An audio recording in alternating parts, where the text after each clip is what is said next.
Welcome to Local Giving's webinar, an introduction to creating a fundraising strategy. So today we're going to be really looking at how not-for-profits can create a fundraising strategy and how that can specifically include online fundraising as well, which is Local Giving's speciality. I myself am Lauren Swain, so I'm Local Giving's Wales National Manager. I've been running Local Giving's Wales programme since 2016, and that's really been specifically supporting organisations all across Wales with online fundraising, wherever they are starting from, be that an experience of having done some fundraising before or not at all. So I've run a lot of training sessions, and we just wanted to open up some webinars to groups UK-wide. And the outline for the session really, it's going to be a little bit of introduction, which a number of you'll be familiar with. So what is local giving? What is online fundraising? And then very quickly, then we're going to get into the main body of the webinar, which is going to be the main elements of a fundraising strategy, what they look like, and each kind of key step to put in place for the strategy. Be that if you've already got one and you just want to develop it and include online fundraising within it, or if there's something you've not got in place yet and you're starting from scratch and you kind of want to see what are the main aspects of that to include. So what is local giving? So local giving, we ourselves are a not-for-profit. We are an online fundraising platform. And by that, I mean, we host a lot of donation pages for organizations so that they can have individuals donate to them online, wherever they're based. And it's really easy for every good cause to get donations coming through the internet in that way. We are a membership-based organisation, so everyone that we work with is a member of Local Giving, either through a grants programme of ours, or because they want to fundraise, or through specific programmes of support, such as our Wales programme as well. There are lots of benefits to being a member of Local Giving, and I'll talk a little bit about some of the grants that are live at the moment.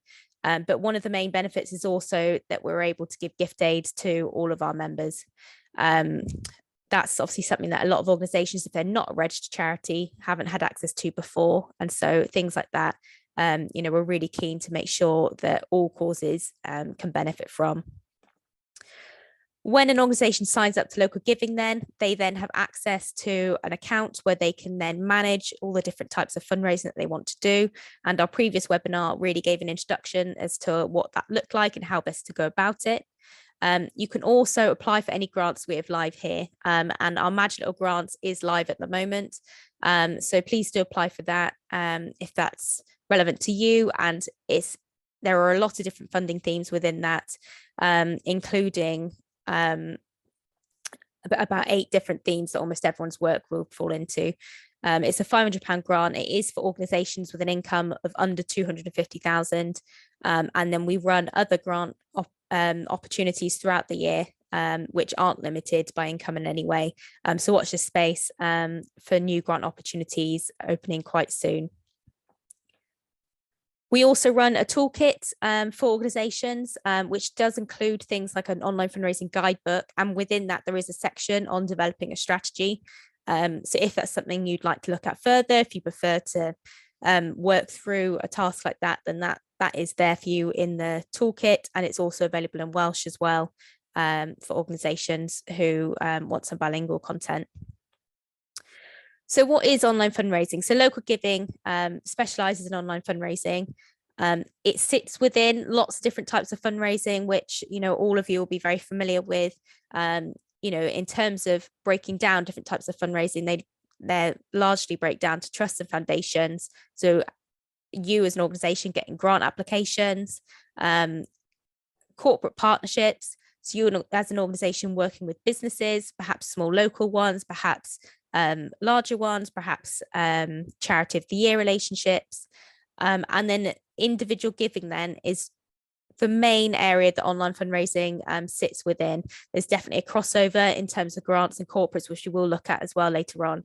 But individual giving then really focuses on people giving you donations or legacies or fundraising for you. And online fundraising definitely largely sits within that. Individual giving then, it can fall into 2 categories. the offline fundraising, which really covers the face-to-face, the cash, the events that people might be attending, and then the online fundraising. So the income that comes to you through communications via email or social media, or perhaps you have a donation function on a website, or you can link your local giving page to your website. Just the tools that are there to make it really easy for someone to give to you via the internet.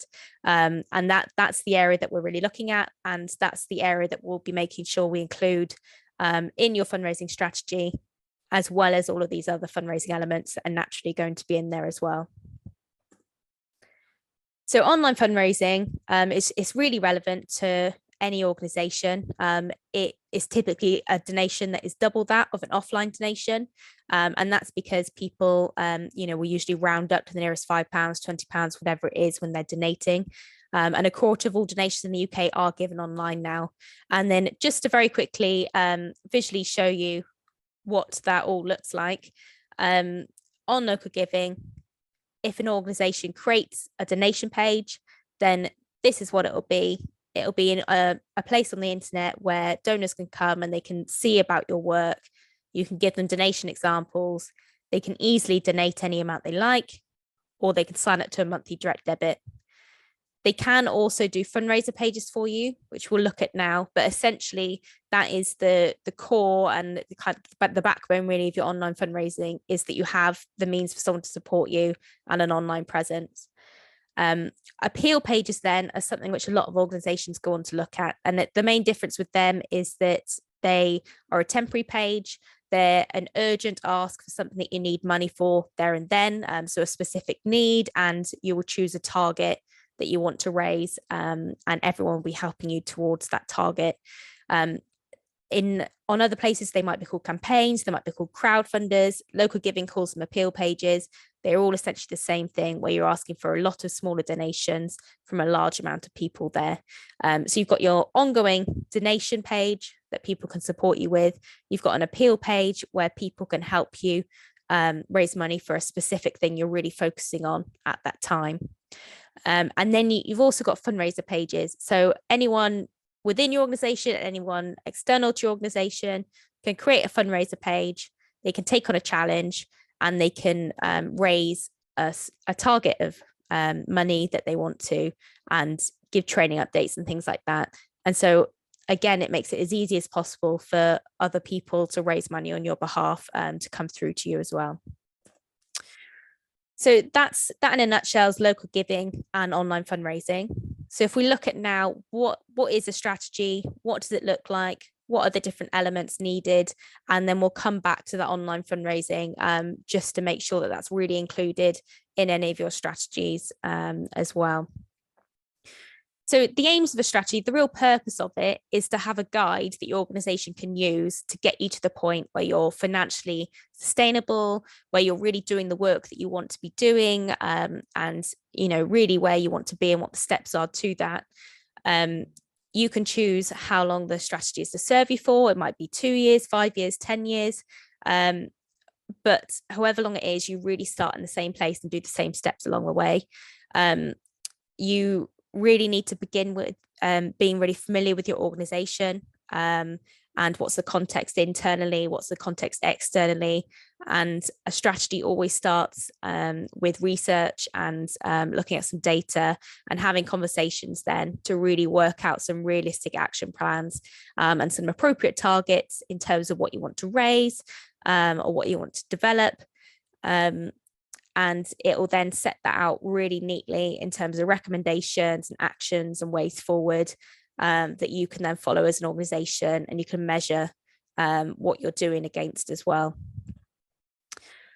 So yeah, how a strategy really breaks down. In essence, you're starting with an audit. So you're doing an audit of your organization, where you are working out where you're at and where you want to go.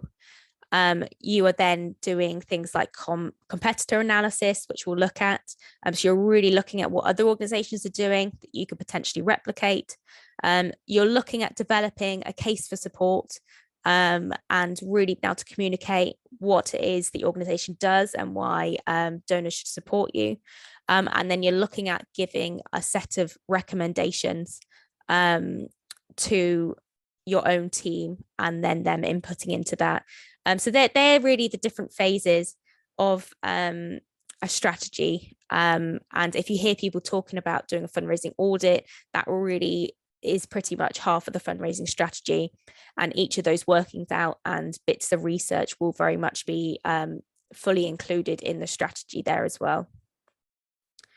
So when I talk about research, and that being the key first step, these are really the bits that you need to look into. So when you're starting this audit, step number one is really to have quick internal interviews with staff that either are familiar with this sort of thing, or senior staff, and where they want the organization or their particular role to go, with trustees, really understanding what everyone's vision is, and where they think the current situation is at, and what they need and what their funding needs are from you, who might potentially be the main person with the fundraising hat on, or you might have a lot of different hats on. That's fine. But the best way to start off is to talk to people and to record those interviews in a way that you can then note down as part of your strategy. And then following those conversations, the next step is desk research. So you are then going to be properly looking into your current strategy, properly looking into any data you have as an organization in terms of where you're at, who supported you before, what fundraising has been done historically, what are the short-term and long-term funding needs for your organization as well. So you're really trying to understand the landscape of your organization internally, and where you're at, and any strategies that you've had before as well. Once you understand that, the next thing to do is a SWOT analysis. So you really need to become aware of what you are looking at presently as an organization. So you'd be looking at your strengths as an organization, your weaknesses, any opportunities that you've got coming up, and any threats that there might be to your fundraising strategy as well. And it's very much a case of literally creating a table, filling it in, and that being part of your strategy, where you've really looked at where you are and understanding your current position. And then, you can really see what the current resources are you have. Maybe there are some areas you need to build up to assist your fundraising strategy right at the start as well. Are you set up to receive donations in the first place? Where do you need to invest some time or some money to be ready to fundraise in those areas? And then once you're really clear of your organization, it's so helpful to look at what other organizations are doing. As a not-for-profit, you should just be doing this semi-regularly anyway. It's really, really useful to be able to look at what similar organizations are doing, and whether it's relevant to you, whether you could replicate it, whether they're sustainable. And when I see similar organizations, it might be organizations that have a similar theme to you, so a similar type of cause. It might be an organization that is local and so is operating in the same community. It might be organizations that are the same size. So you're looking at organizations where something is comparable to the work that you do. If they're a registered charity, the best place to start with that is by looking on the Charity Commission or OSCR if you're based in Scotland.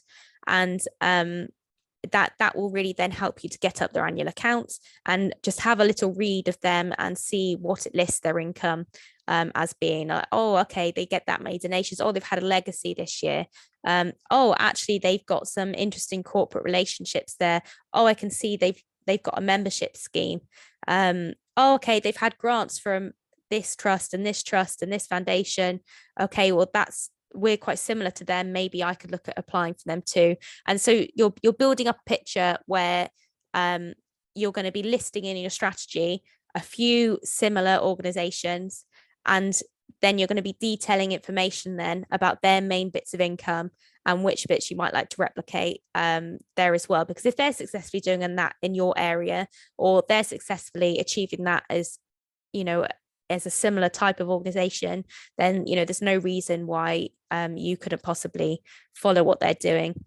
And then obviously, as you're preparing any of your strategy, you need to be mindful of how things like the code of fundraising practice fit into it, and GDPR and things like that as well, as you're starting to formulate the plans of what you'd like to do going forward. A lot of organizations do have their annual accounts on their website as well.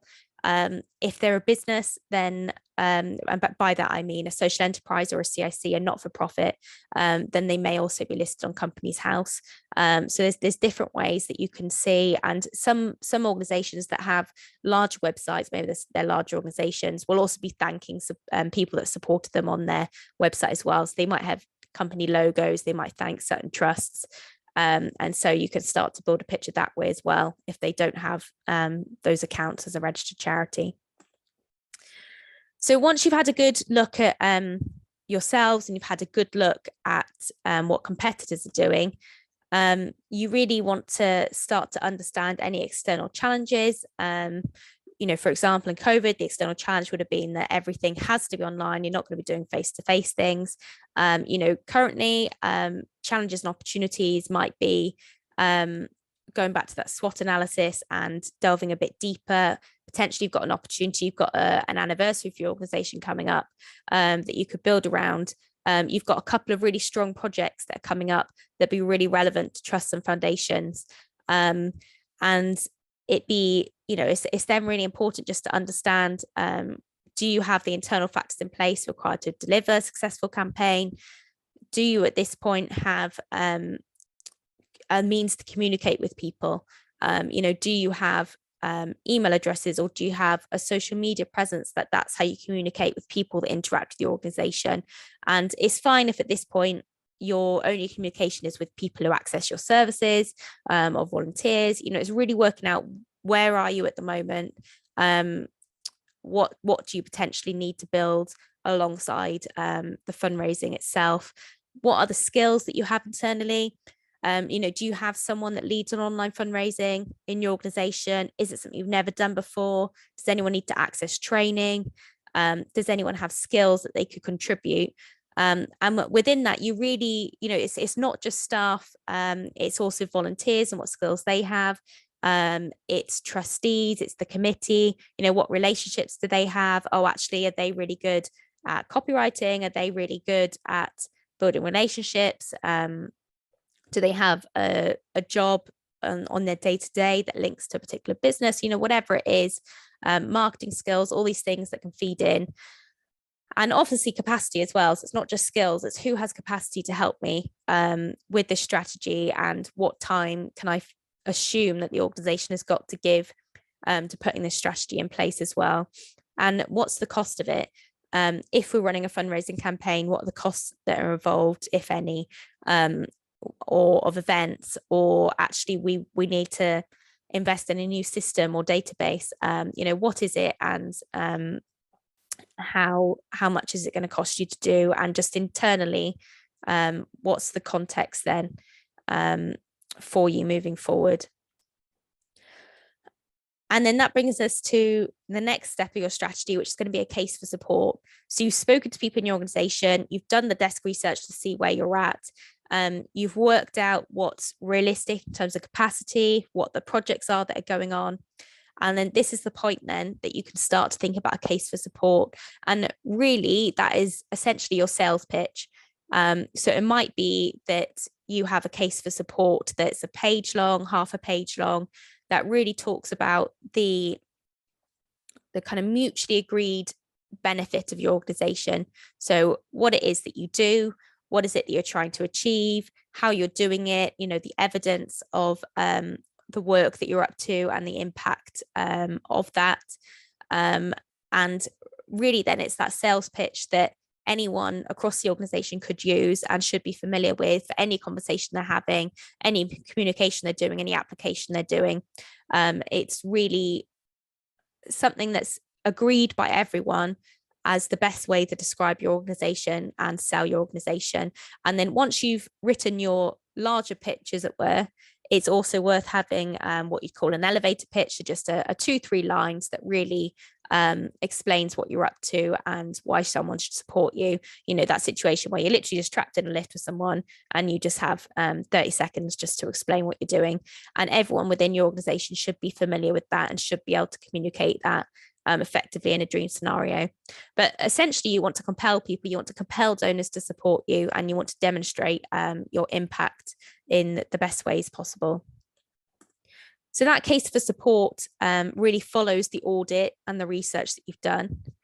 And then once you're clear what your proposition is, you know, what it is that you have to offer and what you want to achieve, you can then really start to look at the prospects for your organization. So who actually could bring in income to your organization? What are the best trusts and foundations to look at and lotteries? When you did that competitor analysis, were there trusts that you then need to look into and look at the requirements and the deadlines and get applications into? Are there businesses local to you that you'd like to try and reach out to? Are you interested in a charity of the year relationship? What networks do you currently have? You know, who are the people involved in your organization that are most interested in what you do? You know, it's very worth interviewing existing supporters or volunteers to really understand their motives in supporting you. And once you've gathered this, you know, kind of list of prospects, right? Okay, top of our list is that we really want to put in a short-term grant application to this trust and this trust, and then we want to look at growing that to potentially run a 3-year project for this trust. Great. You're really starting to piece together who you most want to apply to, who are your best chances, and you're starting to list them out in your strategy, and you know, really thinking about the options that you have practically. In terms of individual giving, it's really important to start to look at your network. You know, who interacts with the organization, who knows a bit about what we do, and even if they don't know everything about what we do. And you're really going to be thinking, okay, in terms of everyone that interacts with the organization, what is the message that I'd like to start communicating to them? Yes, this is the group of people that is perfectly fine for me to ask to donate. Actually, this group of people, it's more suitable for me to ask them to fundraise. We want to start to ask our previous donors to become monthly donors and sign up to direct debits and support us in that way. You're really starting to think about what are the prospects here? What would I like to do in a dream scenario, but also a realistic scenario in terms of where I think it would be really strong to start with, and what we're not doing already that we really should be as well. And all of that is then going to really inform you creating a plan going forward. So towards the end of your strategy, then, having done this research, having done an audit and a case for support, you're then going to be writing a set of conclusions, summarizing the strategy as a whole and what you found. But one of the most important sections that follows that is then what you'd call recommendations. And it'd be what you as the person or whoever is doing the strategy would recommend as actions that you want to put in place. And it's really going to help you achieve your potential. And it's what you would recommend to get you there. And with these recommendations, then some of them can be things you want to test. They haven't got to be things that you absolutely know are going to work. It might be, right, we need to try doing this and this to see what works. And you know, this is what I suggest as our main selling point and who we should reach out to first. And these are the relationships that we need to try to build. And this is what it's going to cost us. So these are the investments we need. These are the skills we need to build up, whatever it is. And just to give you some examples of what those recommendations could look like, things that some other organizations might have as the recommendations might be something like, right, okay, we need to internally develop a culture where everyone, all staff, volunteers, trustees, committees are really involved and invested in fundraising. They all understand the benefit of it. They understand that it's an organizational commitment and that it's going to benefit everyone. You might have a recommendation that you need to keep donation pages updated and regularly share giving options, and that all of your communications should be based on your case for support. You might be recommending planning a specific crowdfund appeal As specific as you can be in these recommendations, all the better. It might be, right, okay, we should run a crowdfund appeal in the lead up to starting our project in September. We need to have raised that money by June. So we're going to run an appeal in March, April, and June next year in the lead up to that. And this is what we're going to do to prepare a strong launch following the advice in our previous webinar. It might be a specific time of the year you want to encourage fundraisers or get people to vote on their favorite fundraising ideas. It might be that you're at the point where you're increasingly gaining donor information. And so one of your recommendations is that you want to set up a database and really start to keep track of who's supporting you and what their contact details are. It might be that you are really starting to nudge people towards regular giving and getting them to invest in your organization on a longer term basis and commit to giving you steady income. And a little bit that we'll look at in a minute is that legacy should still be a part of that conversation as well, and how they can really share what you're up to. So businesses also as well, it might be that you have a specific plan to reach out to a few local businesses, or that one business has a grant giving program of its own, or whatever that might be. You might recommend something going forward. And also specifically within that, it might be, this is what we need to apply for grants to and for lotteries to. I think there's a high likelihood of us securing this grant. I think this one we need to apply for, but we just don't know. This one we need to have a conversation with them. What are the steps going forward in terms of trusts and grants as well?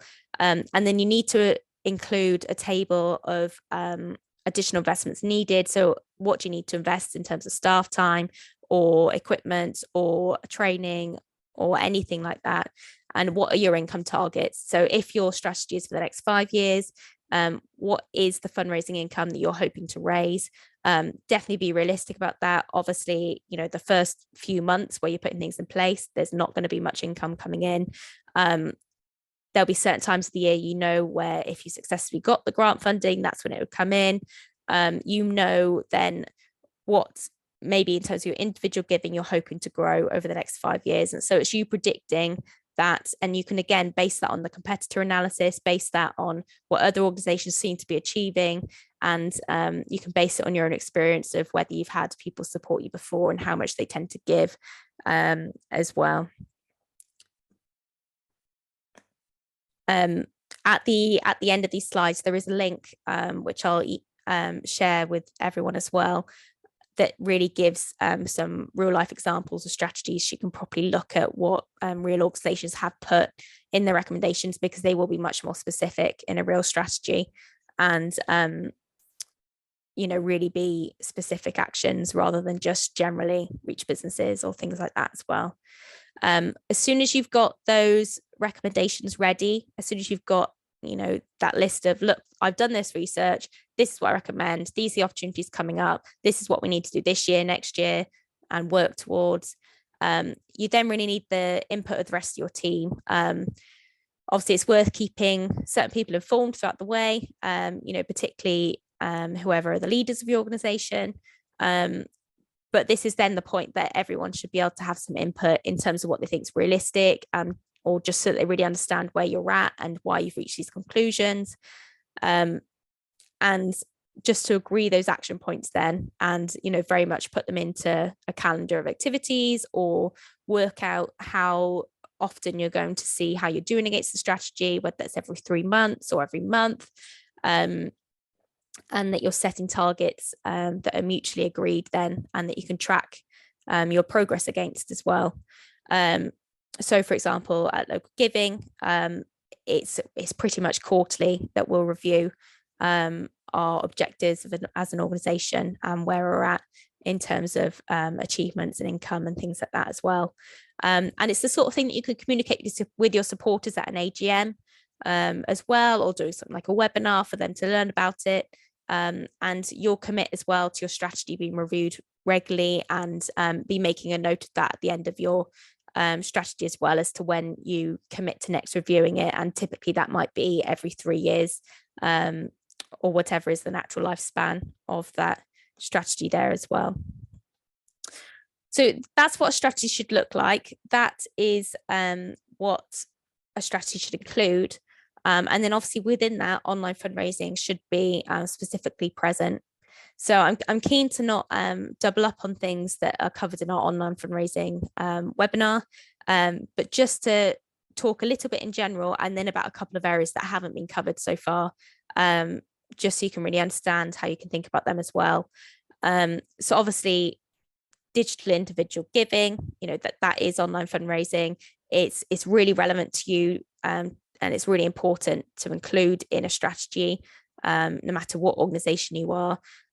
It's pretty even in terms of the age range of people that do give online. So it is really relevant, no matter your community, no matter your network, that you have that as an option for your donors. And typically that breaks down into having the facility for them to give you donations, what we call one-off donations, if they're just giving a particular amount on a one-off basis. You have the means for people to give you monthly direct debits. An average direct debit will bring you in £260 every year. So it's a significant amount of money. As soon as you have even 10 people giving you direct debits, that really adds up there as well. That can even pay towards someone's wage or anything like that too. Fundraisers, it's really important to consider them.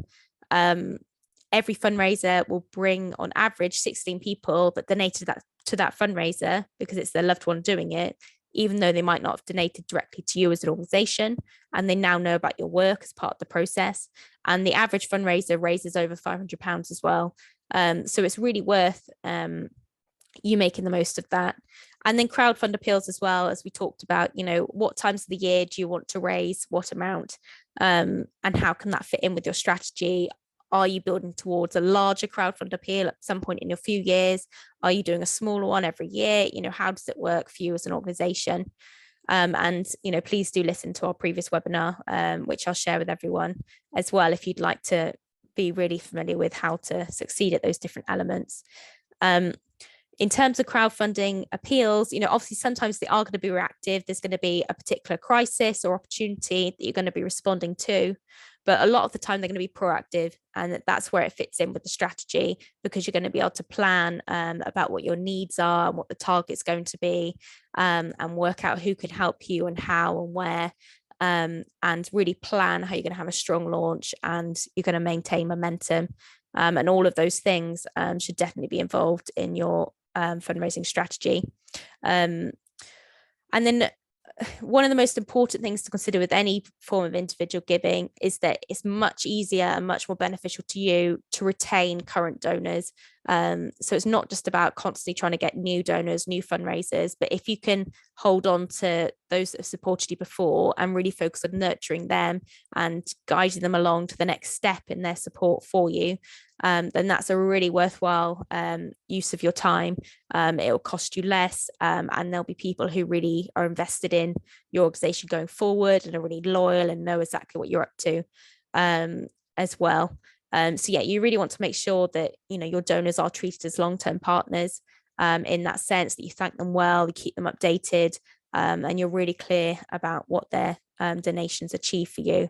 And as part of this, it might well fall to you as well, or it might be someone else within your organization. You are going to have something like a marketing strategy, which perhaps can be a separate webinar again, that will sit alongside your fundraising strategy, and that will really list out the communications of supporting existing donors, as well as how you reach out to those new donors as well.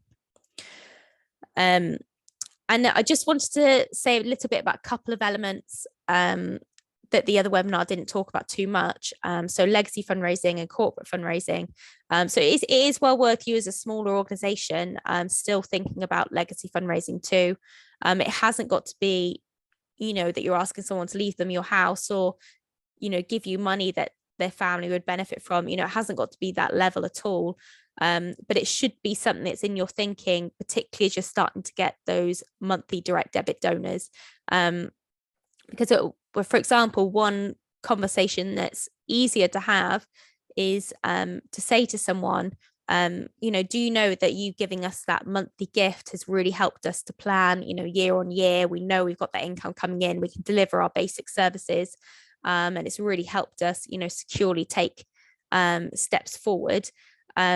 would you consider, as part of your will, potentially, committing to giving us that direct debit amount for 10 years, beyond your life? And, it might just be that that donor only gives you £10 a month.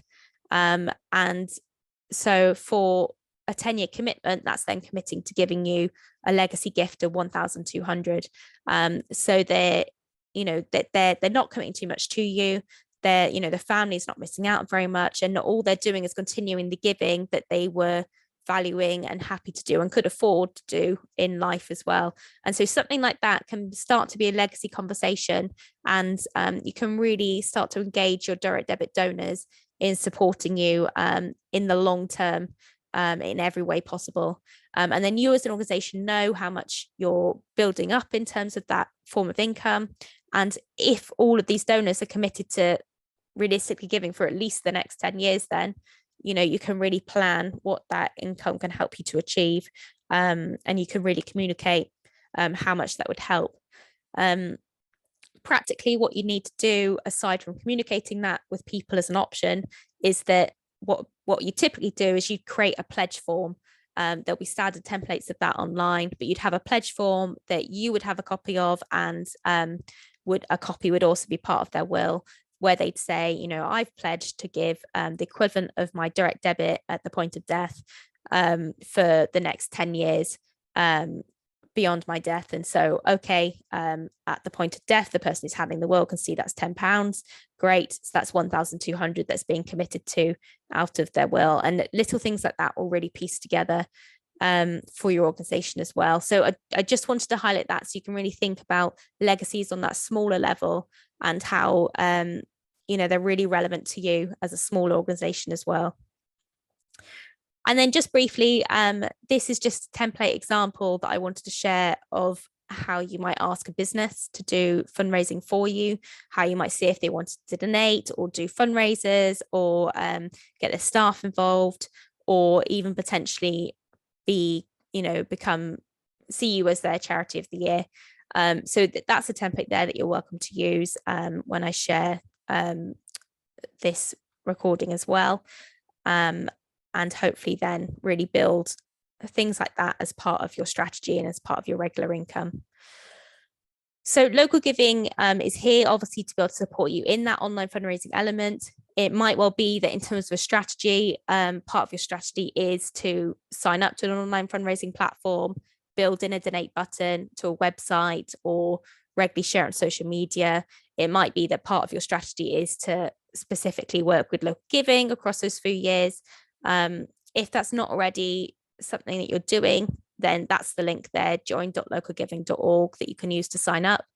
And you can sign up as a member to us, or you can apply for one of our grants. Some of our grants give you free memberships as well. Others of our grants, you can receive the grants and you don't have to become a member at all. So you can just read the particular rules of those grants, but you can then join us. You can then work with us and ask us for any advice that you need, and put in place the things that are shared in our webinars and in our toolkit. And hopefully they can really inform both your strategy and your online fundraising as well. And then that's the link there. I'll share that with everyone that's signed up to the webinar. But this link here then, it was just a really useful article. I felt that told you a bit more about strategy and in a bit more detail than I could potentially cover in a webinar. And then it had a lot of links then to real life strategies, which I thought would be useful for you to be able to see, and see how those different elements that we talked about play out in an actual really quite large document. Typically a strategy is, could be 20 to 50 pages, so it's just really good to see some examples of how that's laid out there as well. So I'll make sure everyone has access to that as something to look at for further learning as well. So yeah, I'm going to take questions now, but I'll stop the recording and just thank you very much for everyone who's tuned in, and please do get in touch with myself or the Central Local Giving Helpline if you've got any questions about memberships, grants, fundraising strategies, any of it. Please do just get in touch and we'd be delighted to help. Thank you very much.